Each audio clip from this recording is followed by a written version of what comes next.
Well, good morning, everybody. And let me say a couple of notes of appreciation. First of all, to the Prime Minister of Pakistan and to Field Marshal Munir, who were both incredible hosts. And whatever shortcomings in the negotiation, it wasn't because of the Pakistanis, who did an amazing job and really tried to help us and the Iranians bridge the gap and get to a deal.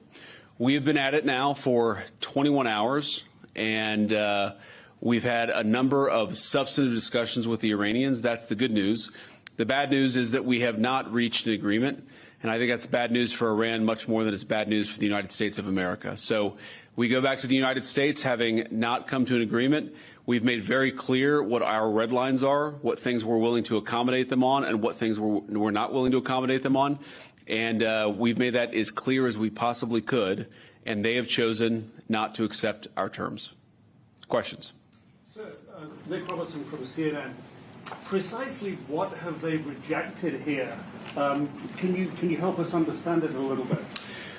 Well, I won't go into all the details because I don't want to negotiate in public after we've negotiated for 21 hours in private. But the simple fact is that we need to see an affirmative commitment that they will not seek a nuclear weapon, and they will not seek the tools that would enable them to quickly achieve a nuclear weapon. That is the core goal of the President of the United States, and that's what we've tried to achieve through these negotiations. Again, their nuclear program, such as it is, the enrichment facilities that they had before, they've been destroyed. But the simple question is, do we see a fundamental commitment of will for the Iranians not to develop a nuclear weapon, not just now, not just 2 years from now, but for the long term? We haven't seen that yet. We hope that we will.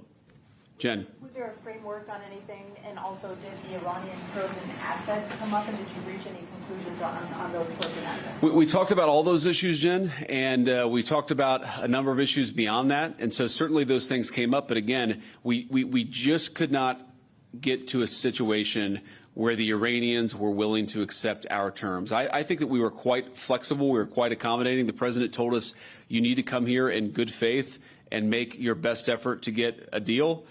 We did that. And unfortunately, we weren't able to make any headway. Preston.